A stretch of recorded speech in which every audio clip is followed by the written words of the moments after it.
ஆண்டவராய் இயேசு கிறிஸ்துவின் கிருபையுள்ள நாமத்திலே உங்கள் யாவருக்கும் அன்பின் நல்வாழ்த்துக்கள் கூறி இன்றைய தியானத்திற்கு உங்களை தயவோடு அழைக்கிறோம். இன்றைய தியான பகுதி 23ஆம் சங்கீதம். சங்கீதம் 23. தியான வசனம் எசேக்கியேல் 34ஆம் அதிகாரம் 15ஆம் வசனம். எசேக்கியேல் 34:15. என் ஆடுகளை நான் போஷித்து அவைகளை நான் படுத்துக்கொள்ளச் செய்வேன். என் ஆடுகளை நான் போஷித்து அவைகளை நான் படுத்துக்கொள்ளச் செய்வேன்.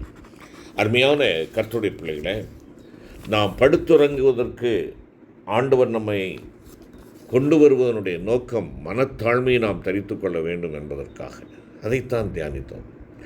மனத்தாழ்மை. இந்த மனத்தாழ்மை தேவனுடைய ஆசீர்வாதங்களை பெற்றுக்கொள்வதற்கு அடித்தளமாக இருக்கிறது என்பதை தேவ பிள்ளைகளாகிய நீங்களும் நானும் மறந்து போகக்கூடாது. நாம் படுத்துக்கொள்ளுதல் அல்லது நம்மை தாழ்த்துதல் என்பது மிகவும் நேர்த்தியான அழகான ஒரு அனுபவமாகும். இந்த தாழ்மையை கற்றுக்கொள்வதற்கு ஒரு நாள் இரு நாள் அல்ல, வாழ்வின் அனைத்து நாட்களும் தேவைப்படுகிறது என்பதை மறந்து போகக்கூடாது. ஒருவர் இந்த அனுபவத்தை பெற்றுக்கொள்வதற்கு அல்லது தாழ்மையை கற்றுக்கொள்வதற்கு அவருடைய வாழ்க்கை காலம் முழுவதும் தேவைப்படுகிறது. ரூத்தின் புஸ்தகம் 3ஆம் அதிகாரம் 13வது வசனத்தை பாருங்கள். போவாஸ் ரூத்தை நோக்கி, ராத்திரிக்கு தங்கியிரு, நாளைக்கு நான் உன்னை சுதந்திர முறையாய் விவாகம் பண்ணுவேன். விடியற்காலத்தில் நான் ஒரு சுதந்திரவாளி செய்ய வேண்டிய பகுதியை உனக்கு செய்வேன் என்று கர்த்தருடைய ஜீவனை கொண்டு ஆணையிடுகிறேன். விடியற்காலம் மட்டும் படுத்து கொண்டிரு என்பதாக கூறுகிறான்.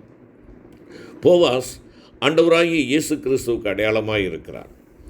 விடியற்காலம் மட்டும் என்று சொல்கின்ற பொழுது ஆண்டவர் நம்மை மறுபடியுமாய் சந்திக்க வருகின்ற அந்த வருகை மட்டும் நீ படுத்துரு. அப்படி என்றால் என்ன?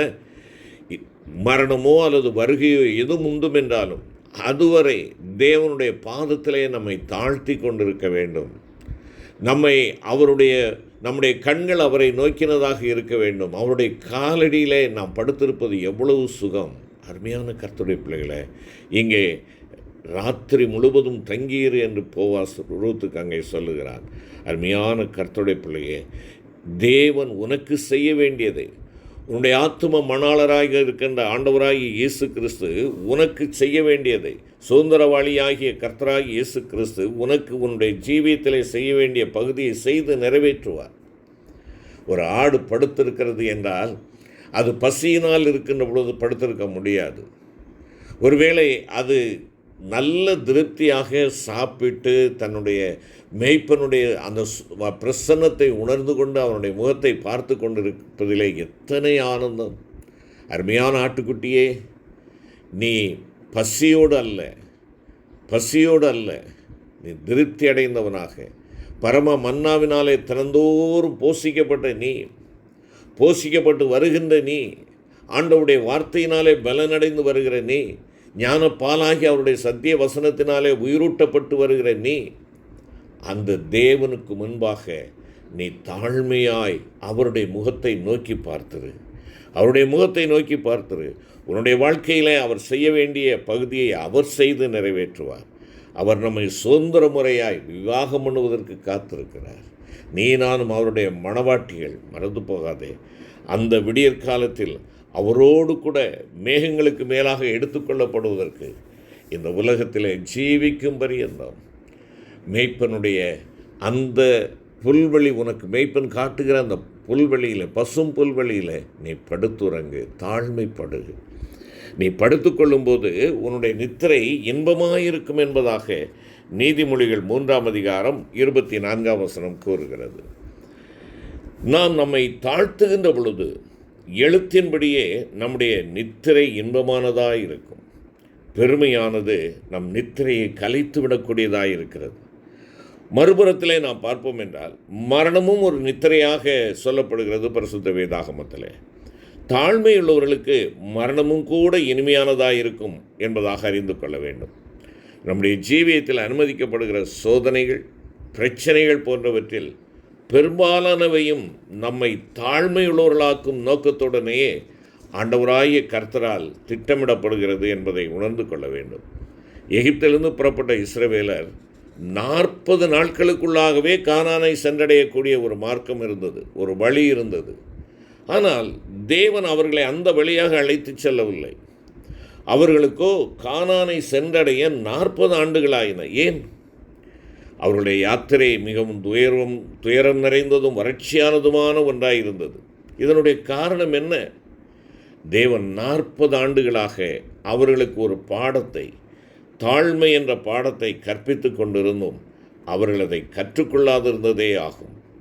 ஆம், அருமையான கர்த்தருடைய பிள்ளைகளே, ஆண்டவருடைய வார்த்தை சொல்கிறது. உபாகமம் 8ஆம் அதிகாரம் 2வது வசனம், உன் தேவனாய கர்த்தர் உன்னை சிறுமைப்படுத்தும்படிக்கு, உன்னை தாழ்த்தும்படிக்கு, அங்கே சிறுமைப்படுத்தும்படிக்கு என்பதற்கு ஆங்கில மொழியாக்கம் உன்னை தாழ்த்தும்படிக்கு, உன்னை இந்த 40 வருஷமளவும் வனாந்தரத்திலே நடத்தி வந்த எல்லா வழியையும் நினைப்பாயாக.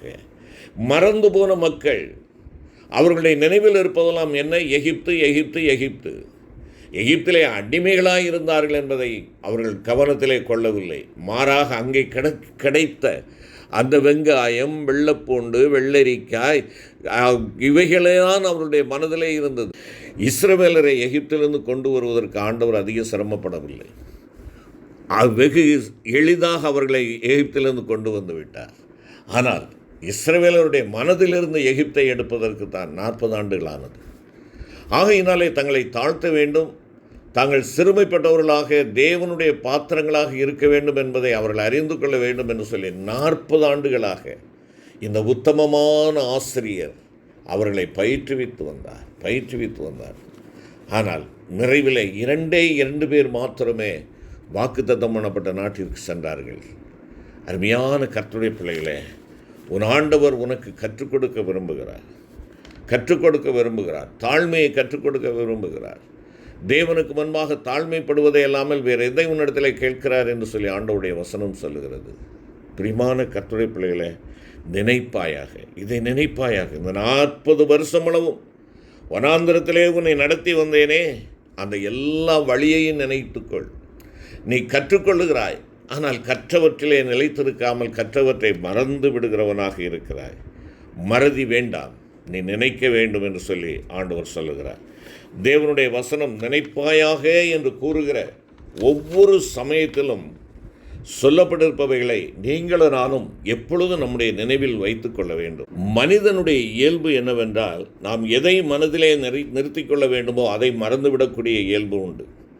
எனவே தான் ஆண்டவர் இங்கே சொல்லுகிறார், நாம் நினைவிற்கொள்ள வேண்டியவைகளை மறந்துவிடக்கூடிய இயல்பு உனக்கு இருக்கிறபடியினாலே திருவசனம் உனக்கும் எனக்கும் நினைப்பூட்டுகிற ஒரு காரியம் நினைப்பாயாக. அவற்றை நமக்கு நினைவூட்டுகிறது. எனக்கு அருமையான சகோதரனே, சகோதரியே, அன்பான தேவ பிள்ளையே, 40 ஆண்டுகளாக நம்முடைய போதகராகிய ஆண்டவர் உனக்கு ஒரு பாடத்தை கற்றுத்தர முயற்சி கொண்டிருக்க, நீயோ அதை இன்னும் கற்றுக்கொள்ளவில்லை எனில், தேவனுடைய பள்ளியிலே நீதான் மிக அதிகமான மந்த புத்தியுள்ள ஒரு மாணவனாக இருக்க வேண்டும்.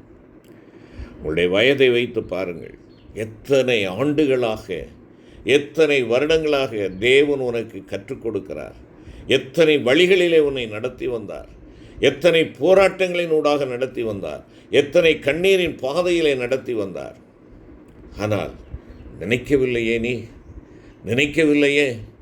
எனவே தான் சங்கீதக்காரன் தன்னுடைய ஆத்துமா மறந்துவிடக்கூடாது என்பதற்காக 103ஆம் சங்கீதத்தில் பார்க்கின்ற பொழுது, என் ஆத்துமாவே கர்த்தரை ஸ்தோத்திரி, என் முழு உள்ளமே அவருடைய பரிசுத்த நாமத்தை ஸ்தோத்திரி, என் ஆத்துமாவே கர்த்தரை ஸ்தோத்திரி, அவர் செய்த சகல உபகாரங்களையும் மறவாதே, சகல உபகாரங்களை நினைவில் கொள்.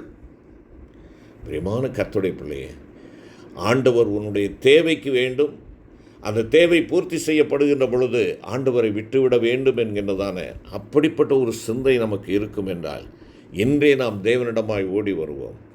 ஆண்டவரே, நான் உம்மை மறவாதிருக்க எனக்கு பலன் தாரும் ஆண்டவரே, எனக்கு அந்த நினைப்பூட்டுதலை அவ்வப்பொழுது நீர் கொடுத்து கொண்டே இருமப்பா என்று சொல்லி அவருடைய சமூகத்தில் ஓடி வருவோம்.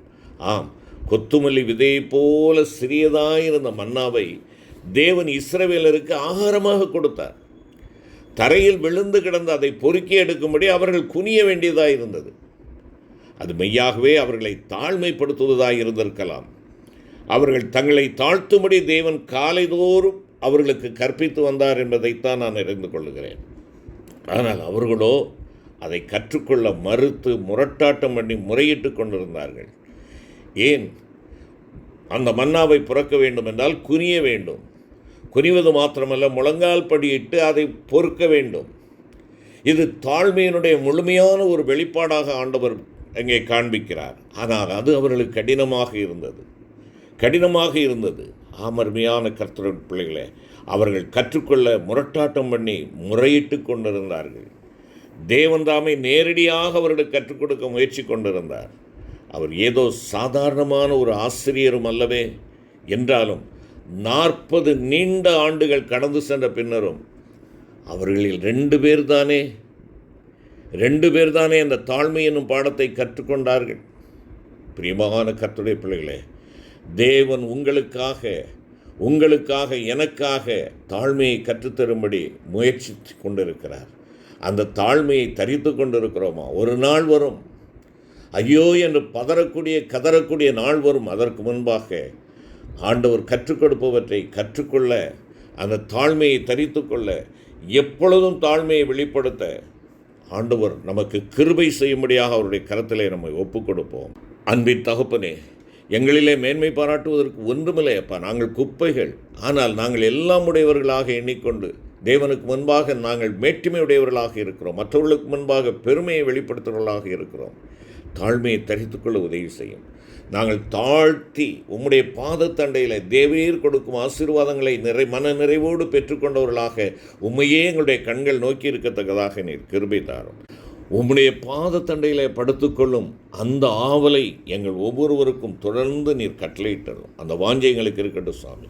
எங்களுடைய உள்ளத்தின் அடித்தளத்தில் மெய்யான மனத்தாழ்மையை வாஞ்சிக்கிறவர்களாய், கர்த்தாவே நான் படுத்துக்கொள்ள விரும்புகிறேன் என்று எங்களை தாழ்த்தி உம்முடைய கரத்தில் அர்ப்பணிக்கிறோம். தேவரீர் உம்முடைய ஆசீர்வாதங்களால் நிறைத்தருளும். மீட்பர் இயேசு கிறிஸ்து மூலம் வேண்டிக் கொள்கிறோம் நல்ல பிதாவே. ஆமென்.